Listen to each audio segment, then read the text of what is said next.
மாண்புமிகு மத்திய நிதியமைச்சர் திருமதி நிர்மலா சீதாராமன் அவர்கள் தலைமையில் செயல்படும் நிதி சேவைகள் துறை தங்க கடன் பெறும் நடைமுறைகள் குறித்து RBI வெளியிட்ட வரைவு தரநெறிகளை முறைப்படுத்த வேண்டி பரிந்துரைகள் வழங்கியிருப்பது வரவேற்கத்தக்கது.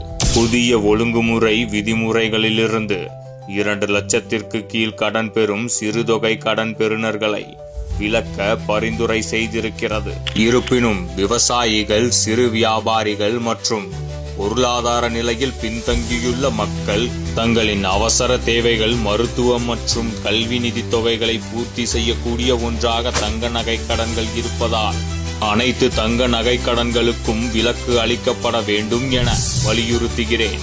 ஏழை மற்றும் நடுத்தர வர்க்க குடும்பங்கள் நம்பிக்கையுடன் பயன்படுத்தும் வழியாக தங்க நகை கடன்கள் இருப்பதால் மத்திய நிதி சேவைகள் துறை வழங்கியுள்ள இந்த முக்கிய பரிந்துரைகளுக்கு RBI பரிசீலிப்பதுடன் தங்க நகை கடன்களுக்கான பழைய நடைமுறையையே தொடர வேண்டும் என அதிமுக சார்பில் வலியுறுத்துகிறேன்.